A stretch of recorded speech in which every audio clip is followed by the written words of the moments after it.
Buonasera, eccoci insieme con l'incontro Koinonia, l'incontro del venerdì, incontro per studiare la parola e per essere sempre più profondi in questo libro prezioso degli Atti, perché sembra persino pleonastico dirlo, no? Che gli Atti sia un libro prezioso, ma è il libro che parla dello Spirito Santo. Questa sera incontreremo il potere romano. Ancora una volta, il potere romano è tra ambiguità e favoritismi, e vedremo in che senso, ma scopriremo che tutto sta sotto il controllo dello Spirito Santo.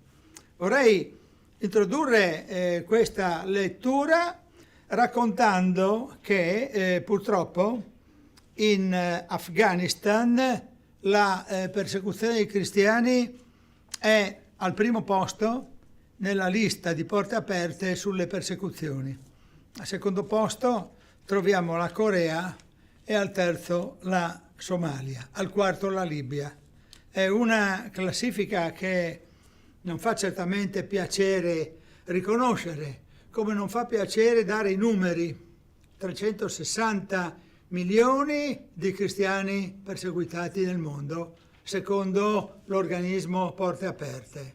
E quindi questa sera ci troviamo proiettati 2000 anni indietro e scopriamo ancora una volta come la persecuzione fa parte dell'esistenza della Chiesa, ma scopriremo ancora una volta come lo Spirito Santo governa tutto. E prima di leggere il capitolo e di fare alcune considerazioni iniziali, io vorrei chiedere a tutti una preghiera, ci concentriamo un momentino. Signore, sia fatta la tua volontà, Signore. Noi questa sera, Signore, anche se non sta direttamente negli Atti degli Apostoli questa considerazione, stiamo pensando ai cristiani della Russia e dell'Ucraina, Signore. Queste due nazioni che probabilmente anche in ambito cristiano si sentirà del rancore gli uni nei confronti degli altri. Ti preghiamo, Signore, perché tu stringa il popolo ucraino e il popolo russo, il popolo tuo,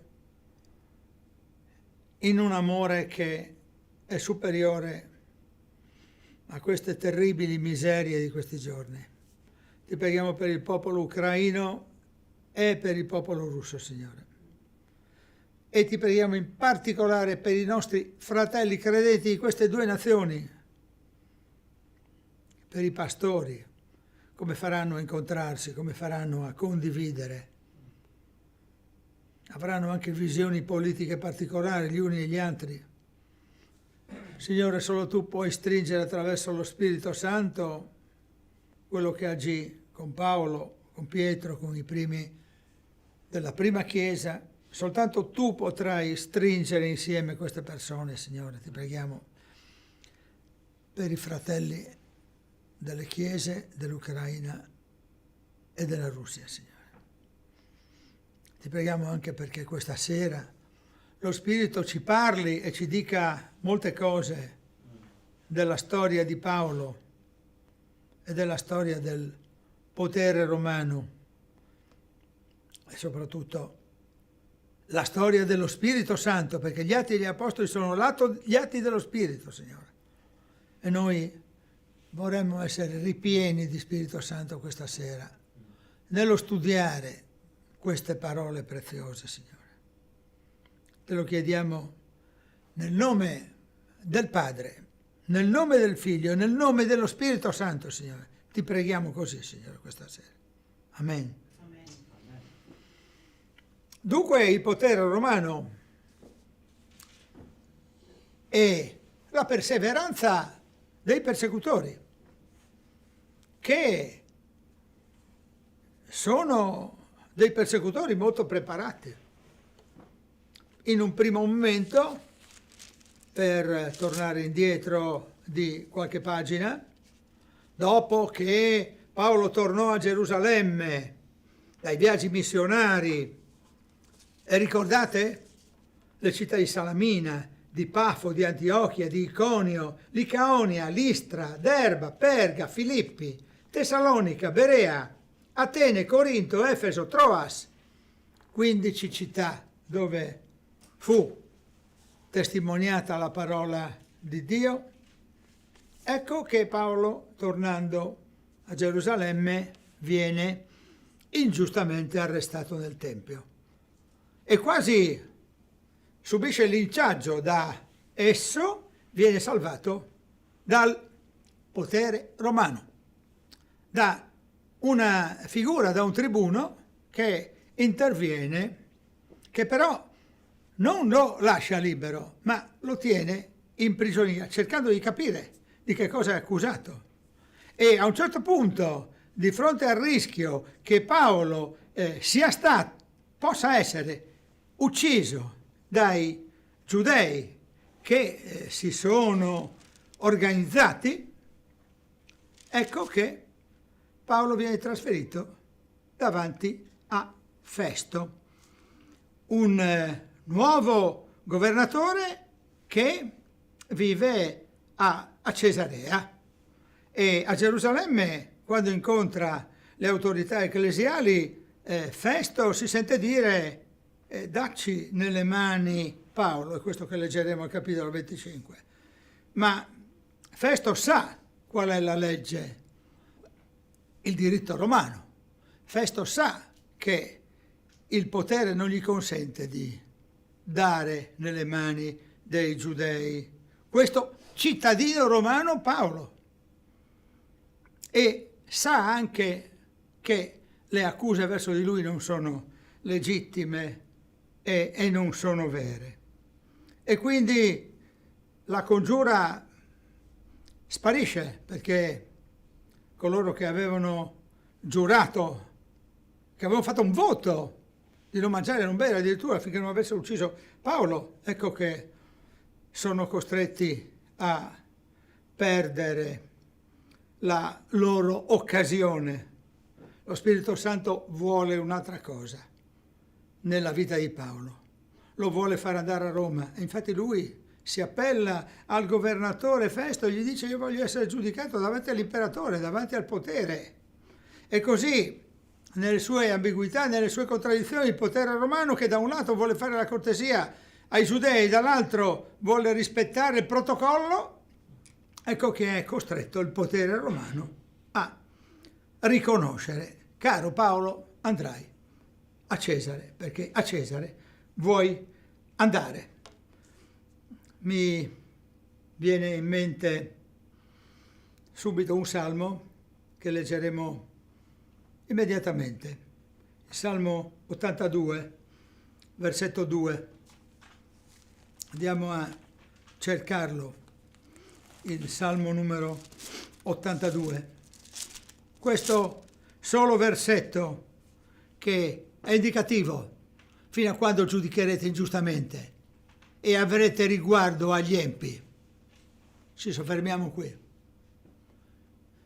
È un po' quello che potrebbero dire i cristiani dell'Afghanistan, della Corea, della Somalia, della Libia, i primi 4 paesi al mondo nell'ordine di persecuzione. È quello che potrebbero dire i 360 milioni, quasi la popolazione europea. La popolazione europea è circa di 450 milioni. Di perseguitati.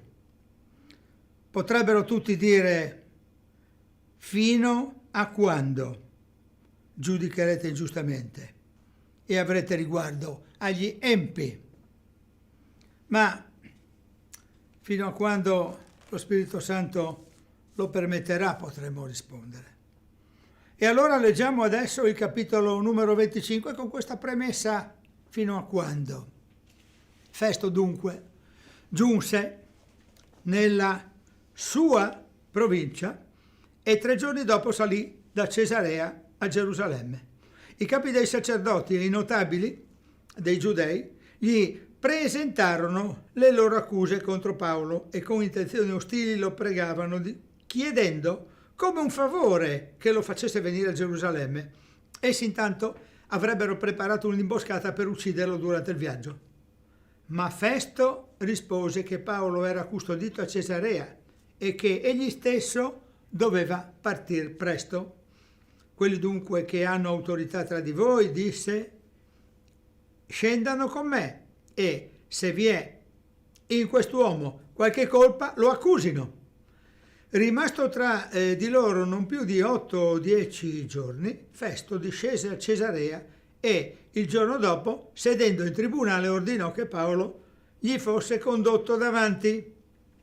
Quando egli giunse, i giudei che erano scesi da Gerusalemme lo circondarono, portando contro di lui numerose gravi accuse che non potevano provare, mentre Paolo diceva a sua difesa, io non ho peccato né contro la legge dei giudei né contro il Tempio né contro Cesare. Ma Festo, volendo fare cosa gradita ai giudei, disse a Paolo, vuoi salire a Gerusalemme ed essere giudicato in mia presenza intorno a queste cose? Ma Paolo rispose, io sto qui davanti al tribunale di Cesare, dove debbo essere giudicato. Non ho fatto nessun torto ai giudei, come anche tu sai molto bene. Se dunque sono colpevole o ho commesso qualcosa da meritare la morte, non rifiuto di morire, ma se nelle cose delle quali costoro mi accusano non c'è nulla di vero, nessuno mi può consegnare nelle loro mani. Io mi appello a Cesare. Allora Festo, dopo aver conferito con il consiglio, rispose, ti sei appellato a Cesare andrai. Dopo diversi giorni, il re Agrippa e Berenice arrivarono a Cesarea, per salutare Festo. E, poiché si trattennero là per molti giorni, Festo raccontò al re il caso di Paolo dicendo, vi è un uomo che è stato lasciato in carcere da Felice, contro il quale, quando mi recai a Gerusalemme, i capi dei sacerdoti e gli anziani dei giudei sporsero denuncia chiedendomi di condannarlo. Risposi loro che non è abitudine dei romani consegnare un accusato prima che abbia avuto gli accusatori di fronte e gli sia stato dato modo di difendersi dall'accusa. Quando dunque furono venuti qua senza indugio il giorno seguente, sedetti in tribunale e ordinai che quell'uomo mi fosse condotto davanti. I suoi accusatori si presentarono, ma non gli imputarono nessuna delle cattive azioni che io supponevo. Essi avevano contro di lui certe questioni intorno alla propria religione e intorno a un certo Gesù morto che Paolo affermava essere vivo. E io, non conoscendo la procedura per questi casi, gli chiesi se voleva andare a Gerusalemme e là essere giudicato intorno a queste cose. Ma siccome Paolo aveva interposto appello per essere rimesso al giudizio dell'imperatore, ordinai che fosse custodito finché non l'avrei inviato a Cesare. Agrippa disse a Festo, vorrei anch'io ascoltare quest'uomo. Ed egli rispose, domani lo ascolterai. Il giorno seguente, dunque, Agrippa e Berenice giunsero con gran pompa ed entrarono nella sala d'udienza con i tribuni e con i notabili della città. Per ordine di Festo fu condotto Paolo. Allora Festo disse, Re Agrippa, e voi tutti che siete qui presenti con noi, voi vedete quest'uomo a proposito del quale una folla di giudei si è rivolta a me in Gerusalemme e qui, gridando che non deve più restare in vita. Io però non ho trovato che avesse fatto qualcosa meritevole di morte e poiché egli stesso si è appellato all'imperatore, ho deciso di mandarglielo. Siccome non ho nulla di certo da scrivere all'imperatore, l'ho condotto qui davanti a voi e principalmente davanti a te, o re Agrippa, affinché dopo questo esame io abbia qualcosa da scrivere, perché non mi sembra ragionevole mandare un prigioniero senza render note le accuse che vengono mosse contro di lui. Questa è la parola di Dio. Dunque, la scena la vediamo che si svolge in due ambiti, in un primo tempo a Gerusalemme e in un secondo tempo a Cesarea. A Gerusalemme i capi sacerdoti presentano delle accuse contro Paolo al nuovo governatore Festo, che ha sostituito Felice, di cui abbiamo parlato nella scorsa puntata, diciamo così, del venerdì, e Festo si preoccupa ancora una volta, come si era preoccupato Felice, con qualche ambiguità Felice che abbiamo scoperto, di reggere il protocollo. Lo Stato romano deve essere uno Stato che accentratore, ma che fa finta di delocalizzare i poteri, e così viene riconosciuto il potere dei giudei, perché all'interno del Tempio comandano i sacerdoti, quindi c'è questa divisione, le cose della Chiesa e le cose dello Stato, potremmo dire. E poi ci sono le cose del regno dei sottomessi, che devono stare sottomessi, devono avere soprattutto un rapporto fiscale molto chiaro con lo Stato romano, ma non devono fare rivoluzioni, non sono ammesse contestazioni, ma hanno i loro rappresentanti. E infatti abbiamo trovato questo re Agrippa e questa Berenice, che dalla storia pare essere sua sorella e pare esserci stato tra i due un rapporto incestuoso, secondo alcune annotazioni storiche che non compaiono comunque nel libro degli Atti degli Apostoli. Certamente questo giostrare lo Stato romano tra i diritti e soprattutto i principi di base dei loro sudditi e il principio dello Stato romano, che invece è molto più rigoroso e accentratore, in questa ambiguità si gioca anche questo rapporto. Infatti vedete anche come il Festo, che è comunque un governatore, rappresenta lo Stato, si pone quasi sullo stesso livello di Re Agrippa, il quale, tra parentesi, detta tra parentesi, è un discendente del celebre Erode che causò la strage degli innocenti. E pare, se le ricerche sono assolutamente corrette dal punto di vista storico, che il Erode sia proprio il bisnonno di Agrippa e di Berenice, che è la sorella. E dunque vedete come lo Stato romano cerca di mantenere gli equilibri, ma sugli equilibri sempre precari tra lo Stato romano e i sudditi c'è l'ala suprema e potente dello Spirito Santo, che ha deciso che Paolo andrà a Roma, perché Paolo dovrà essere un testimone anche lì della fede cristiana, un diffusore.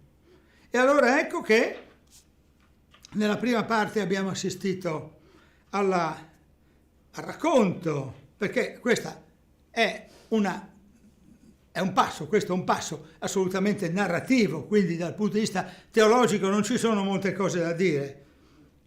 Narrativo, e essendo narrativo racconta proprio le scene che si svolgono prima a Gerusalemme, dove i giudei chiedono la loro giustizia, che non è per niente una giustizia come sappiamo, ma la giustizia invece era quella che aveva fatto parlare Paolo, e nel capitolo precedente voglio ricordarvi che lui dice: adoro Dio, credo alle scritture e nella resurrezione dei giusti e degli ingiusti e persevero.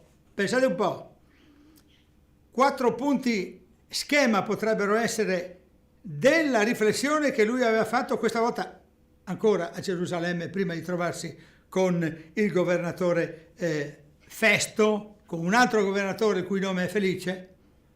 Alle accuse dei giudei lui aveva risposto: adoro Dio, 1, credo nelle scritture e nei profeti, 2, credo nella risurrezione dei morti, dei giusti e degli ingiusti, 3, persevero, 4. Vorrei proporvi la lettura del Salmo numero 51, dai versetti 10 a 19, che richiamano un po' questo senso di giustizia ricercata e di serenità anche del Signore che parla attraverso lo Spirito Santo. O Dio crea in me un cuore puro e rinnova dentro di me uno spirito ben saldo. Non respingermi dalla tua presenza e non togliermi il tuo Santo Spirito. Rendimi la gioia della tua salvezza e uno spirito volonteroso mi sostenga. Insegnerò le vie tue ai colpevoli e i peccatori si convertiranno a te. Liberami dal sangue versato, o Dio, della mia salvezza, e la mia lingua celebrerà la tua giustizia. Signore, apri tu le mie labbra e la mia bocca proclamerà la tua lode. Tu infatti non desideri sacrifici, altrimenti offrirei. Ne gradisci olocausto. Sacrificio gradito a Dio è uno spirito afflitto. Tu, Dio, non disprezzi un cuore abbattuto e umiliato. Fa del bene a Sion. Nella tua grazia edifica le mura di Gerusalemme. Allora gradirai sacrifici di giustizia, olocausti e vittime. Arse per intero, allora si offriranno tori sul tuo altare. E sembra quasi che Paolo pensi tra i suoi momenti di riflessione e di solitudine, anche della prigionia, senza dubbio pensava a molti di questi salmi, forse non proprio a questo, ma certamente questo salmo ti fa vedere come il vero sacrificio offerto a Dio non è quello dell'altare, ma è quello della fede, è quello della giustizia, è quello della giustificazione. Sono quelli i sacrifici che tu desideri, o Dio. Non ti offro olocausti animali. La legge giudaica voleva perpetuare questo atto cultuale e invece qui ci troviamo di fronte veramente a una rivoluzione copernicana con Paolo che racconta che tutto questo è superato. In altri passi della Bibbia dice sono ombre delle cose che dovevano accadere, e quindi ecco quali sono i veri sacrifici graditi a Dio: lo spirito afflitto, il cuore abbattuto, umiliato. Insegnerò le tue vie ai colpevoli e i peccatori si convertiranno a te. Paolo vuole insegnare le vie ai colpevoli affinché i peccatori si convertano. Felice, l'amministratore, il governatore precedente a Festo, aveva rinviato il problema e tutto sommato l'ambiguità dello Stato romano continua, perché anche Festo sta un po' rinviando il problema, e poi per fare un piacere ai giudei lui dice: ma guarda, vieni con me a Gerusalemme, che sia lui a dire di sì. E lui non dice di sì e dice no, io mi appello a Cesare. Anche un conoscitore del diritto abbastanza profondo qui mi appare Paolo, per dire la verità, perché se è vero che l'ala dello Spirito Santo è protettiva, è anche vero che bisogna anche sapersi giostrare nel diritto e non farsi incastrare dai meccanismi perversi, perché se avesse detto di sì sarebbe stato portato a Gerusalemme e ci sarebbe stato l'attentato lungo la strada.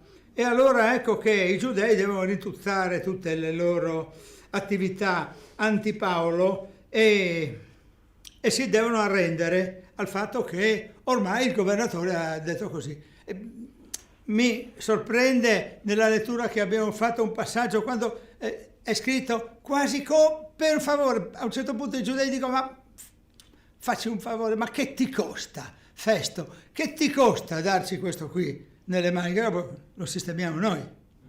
E la protezione dello Spirito Santo si manifesta nel guidare questo governatore che comunque rispetta la procedura. Il protocollo dice: lui vuole andare a Roma e a Roma dall'imperatore andrà.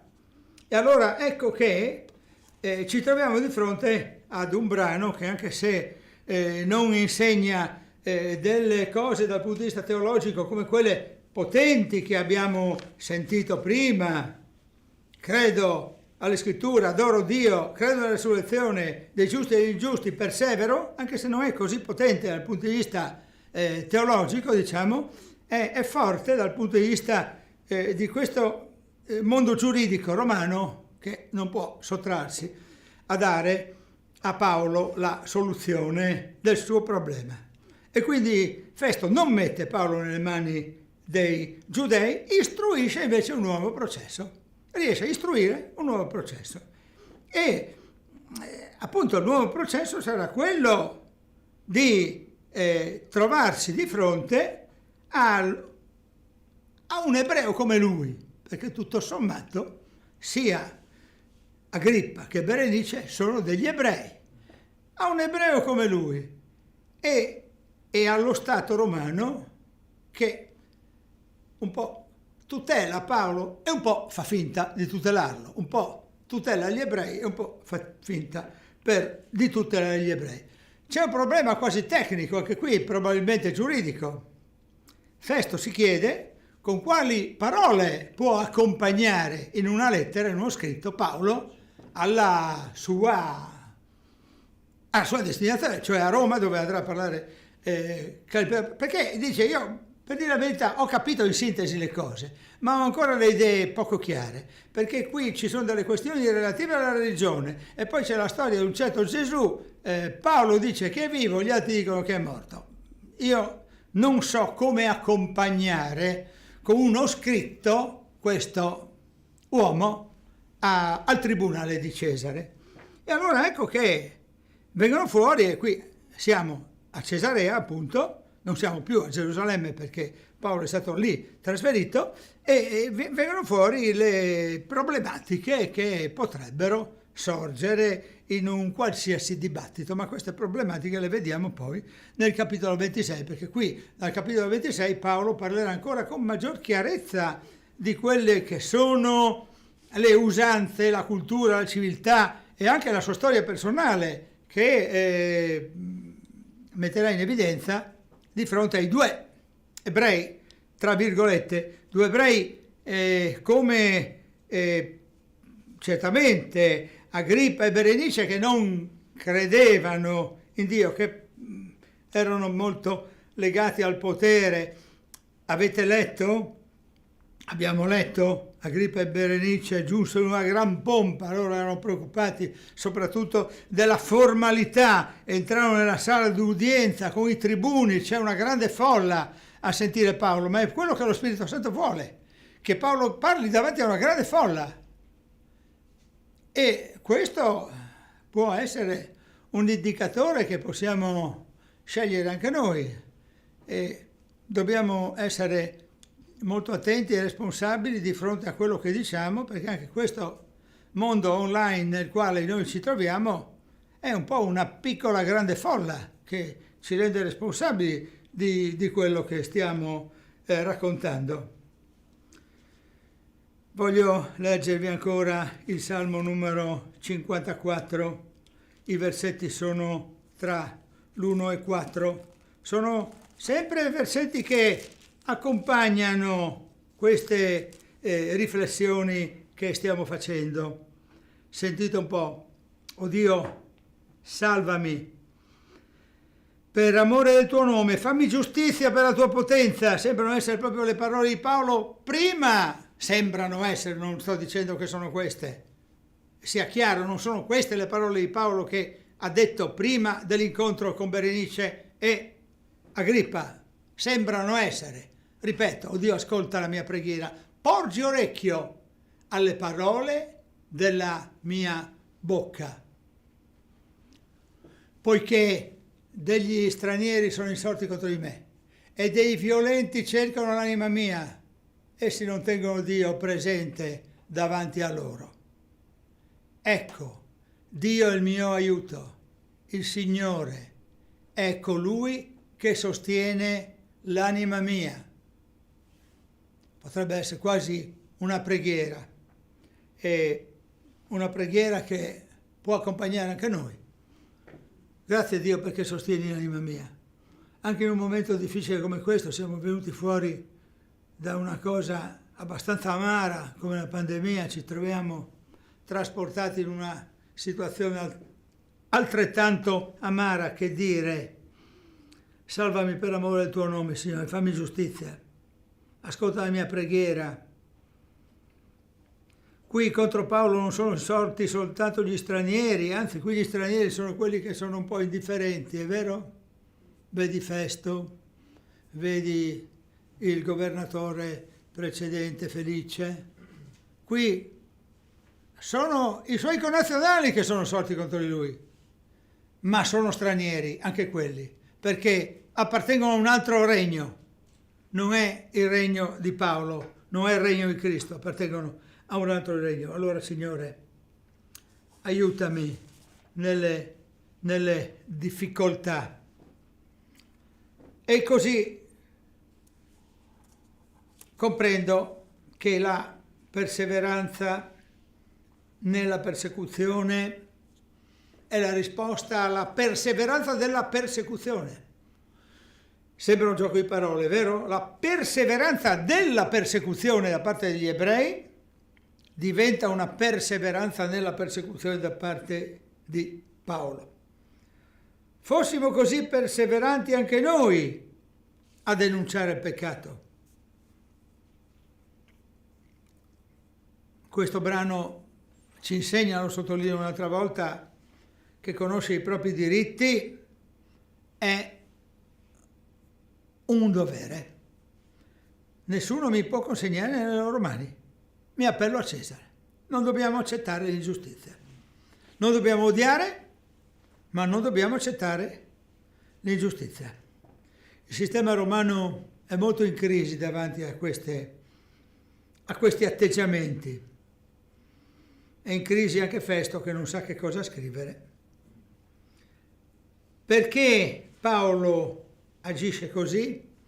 Io penso che la risposta sia evidente, perché si è fatto consigliare dallo Spirito Santo. Facciamoci anche noi consigliare dallo Spirito Santo quando facciamo qualche cosa, quando agiamo, quando dobbiamo parlare. In questo momento siamo un po' tutti portati a parlare di alcuni argomenti, vedi pandemia, vedi situazione Ucraina-Russia, e ognuno di noi ha la sua sensibilità e potremo rispondere anche con molta emozione. Chiediamo allo Spirito Santo che ci aiuti a rispondere in modo che non offendiamo nessuno, che non rompiamo nessun rapporto, perché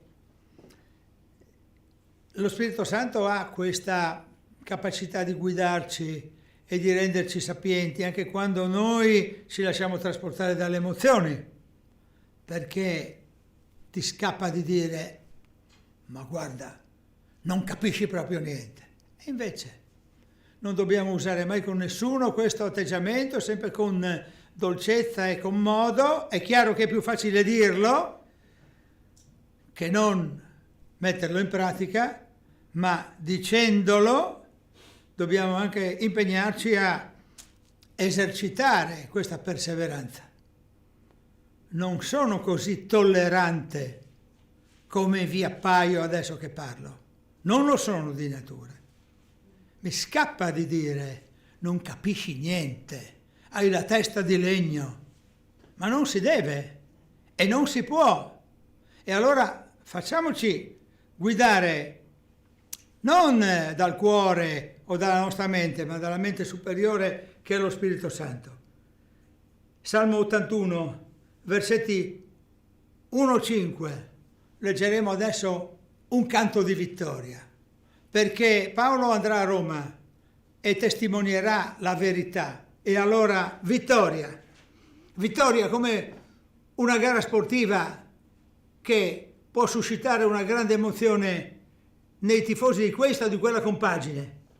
Cantate con gioia a Dio, nostra forza, mandate grida di esultanza al Dio di Giacobbe, intonate un salmo e fate risuonare il tamburello, l'arpa melodiosa insieme alla cetra, suonate la tromba alla nuova luna, alla luna piena, al giorno della nostra festa, poiché questo è uno statuto per Israele, una legge del Dio di Giacobbe. Egli lo stabilì come una testimonianza di Giuseppe quando uscì contro il paese d'Egitto. Io udii allora un linguaggio che non conoscevo.